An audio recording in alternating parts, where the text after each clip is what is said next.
Hello दोस्तों, welcome back to our YouTube channel. तो दोस्तों, जैसा कि आपको पता है NWDA की वैकेंसी आ चुकी है। तो LDC और स्टेनोग्राफर की वैकेंसी क्लास 12 से हैं। और आपको एग्जाम पैटर्न और सिलेबस के बारे में नहीं पता है तो जान लो।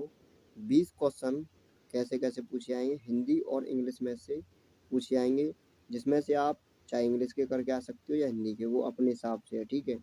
उसके बाद 20 क्वेश्चन जीके और 20 क्वेश्चन रीजनिंग और 20 क्वेश्चन कंप्यूटर और 20 क्वेश्चन आपके मैथ से। इस तरह से आपके 100 क्वेश्चन पूछे आएंगे जो कि 100 नंबर का होगा। तो आज हम पहला क्वेश्चन स्टार्ट करने जा रहे हैं।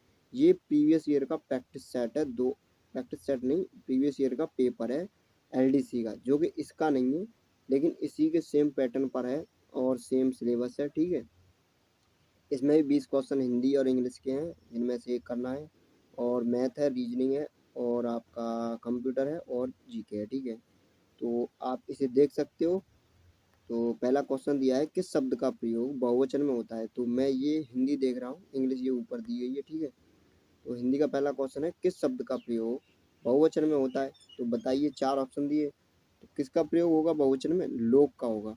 जैसे हम कहीं कह नहीं देते हैं, बहुत सारी भीड़ खड़ी होती है, वहाँ पे वे लोग खड़े हैं, तो लोग लोग लोग में क्या आ गया? बहुत सारे लोग आ गए, वो मतलब बहुत सारे आदमी आ गए, जितने वहाँ पे खड़े हैं उतने। तो क्या हो जाएगा? बहुवचन हो जाएगा। तो option D is the right answer. अगला क्वेश्चन दिया है, नेक्स्ट क्वेश्चन क्या है, कौन सा शब्द पुल्लिंग है। तो कौन सा शब्द पुल्लिंग हो जाएगा? आपका धन हो जाएगा, ठीक है। अगला क्वेश्चन देखिए, निम्न में से कौन सी क्रिया प्रेरणार्थक क्रिया है। पहले प्रेरणार्थक समझ लो, प्रेरणार्थक क्या होता है। इसमें क्या होता है कि जब आप किसी को ऑर्डर देते हो या प्रेरणा देकर किसी से काम करवाते हो, उसको क्या कहते हैं? प्रेरणात्मक क्रिया, ठीक है, प्रेरणार्थक क्रिया। जैसे मैंने ऑर्डर दिया कि यहाँ बैठ जाओ, ठीक है, यहाँ बैठ जाओ, तो क्या हो जाएगा? ये क्या हो जाएगा? ये प्रेरणार्थक क्रिया हो जाएगी। ओके, तो इतना क्लियर हुआ। बैठाना, बैठाना क्या हो गया? प्रेरणार्थक क्रिया। इतना क्लियर होना चाहिए। कौन सा शब्द तद्भव है? ये और समझ लो, तद्भव और तत्सम, ये क्या सिस्टम है।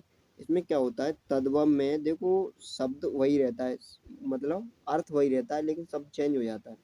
अब जैसे सपना है, तो सपना तो क्या हो गया आपका? तद्भव। अगर इसी को हम तत्सम बोल लें तो ये संस्कृत में क्या हो जाएगा? स्वप्न। ओके, तो इस तरह से है।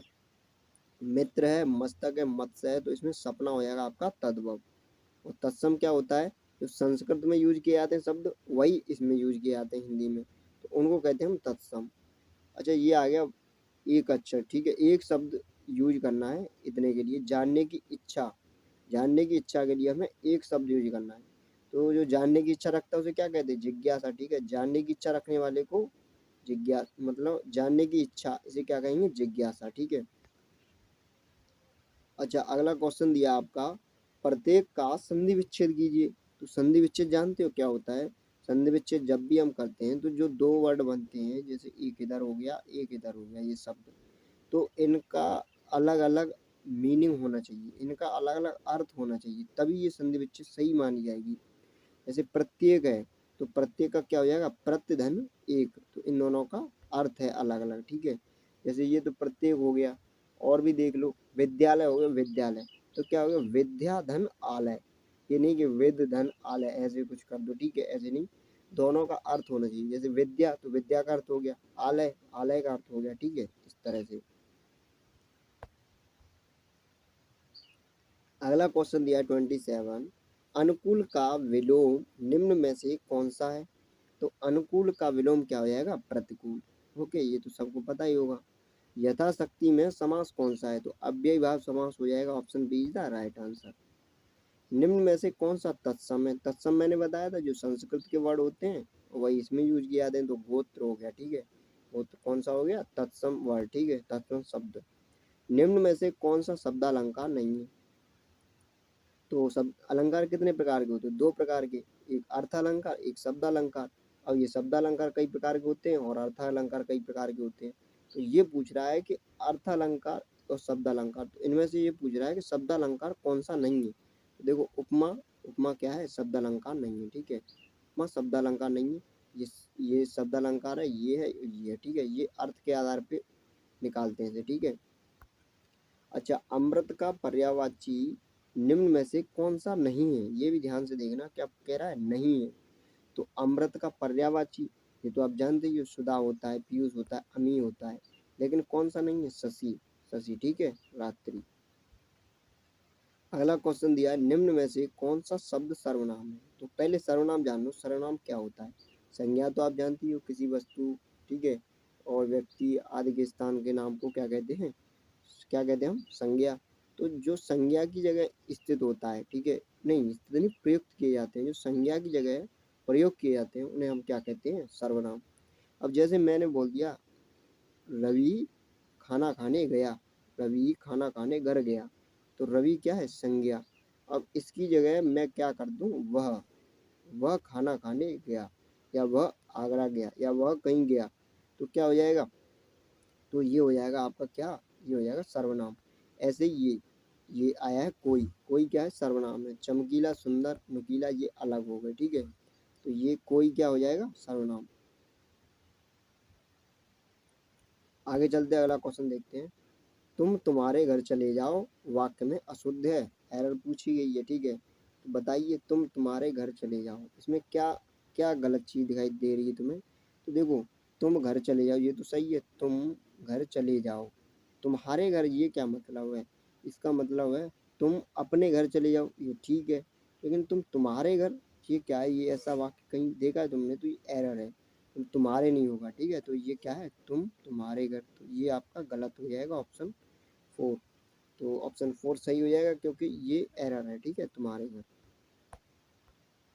अच्छा, अगला क्वेश्चन दिया है, निम्न में से कौन सा शब्द विशेषण है? तो एक बार विशेषण भी जान लो, विशेषण क्या होता है। विशेषण क्या होता है? जैसे किसी व्यक्ति वस्तु की क्या करे? विशेषता बताए, ओके, उसे क्या कहेंगे हम? विशेषण।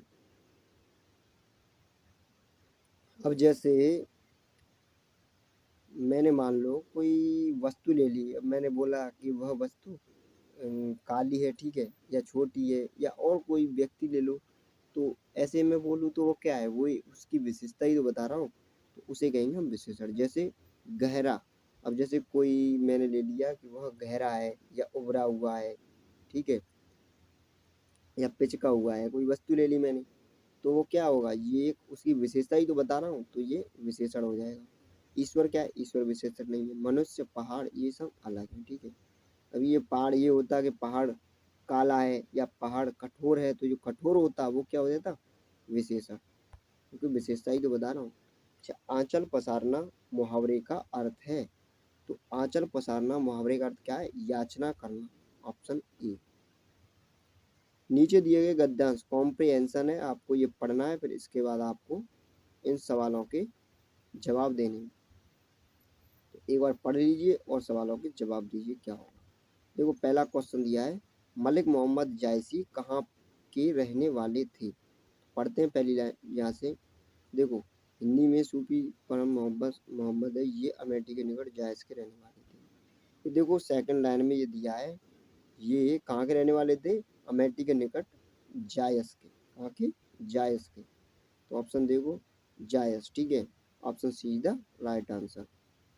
अच्छा, इसमें दिया है किस रचना में कयामत का वर्णन है? तो देखो, किस रचना में कयामत का वर्णन है? आखिरी कलाम में कयामत का वर्णन है, तो क्या आएगा? आखिरी कलाम। देख लो, option D is the right answer. अच्छा, एक क्वेश्चन और है, देखते हैं क्या कह रहा है। कवि के यश का आधार क्या है? पद्मावत, ठीक है, कवि के, देखो ये क्वेश्चन यही दिया है, कवि के यश का आधार है क्या है? पद्मावत। इतने इतने इजी क्वेश्चन है कि आप देखते ही कर लोगे, ठीक है। नीचे दिए गए गद्यांश को पढ़कर पूछे गए प्रश्नों के उत्तर दीजिए। तो क्या है? जायसी का किस घराने में बहुत मान था? तो जायसी थे मलिक मोहम्मद जायसी, उनका किस घराने में बहुत ज़्यादा मान सम्मान होता था? तो देखो, ये होता था अमेठी घराने में। कहाँ पे दिया है? यहीं कहीं दिया होगा। ये अमेठी के निकट जायस के रहने वाले थे, इसलिए इन्हें जायसी कहा जाता था, और जायसी अपने समय फकीर गिने जाते थे। अमेठी के राजघराने में इनका बहुत मान था, तो ये यहाँ से अमेठी हो जाएगा, अमेठी। ये क्वेश्चन और है, जायसी की रचना निम्न में से कौन सी नहीं है? तो ये तो पता है, ये ऊपर दिया है, तीनों रचनाएं दी हैं जायसी की, कि इसलिए इन्होंने जायसी कहाँ पर दी है, इनकी रचना देख लो, अखराट, ठीक है, अखरावट, अखरावट, आखिरी कलाम और पद्मावत, ये तीनों रचनाएं दी हैं। तो ये पूछ रहा है कि कौन सी रचना नहीं है, तो रामचरितमानस नहीं है, रामचरितमानस तो ठीक है, पता होगी आपको किसने लिखा है। अब ये आ गई जनरल अवेयरनेस, कंप्यूटर, उसके बाद रीजनिंग, उसके बाद मैथ। तो अगर ये आप पूरा पेपर चाहते हो सॉल्व करना तो कमेंट सेक्शन में कमेंट करके बताना, मैं पूरा पेपर सॉल्व करके बताऊंगा आपको। ओके, और कोई भी डाउट हो तो कमेंट सेक्शन में पूछ सकते हो, और मैं टेलीग्राम चैनल का लिंक दे दूंगा, आप वहाँ पे जाके ज्वाइन हो सकते हो, ठीक है। और वीडियो बताना कैसी लगी, ठीक है।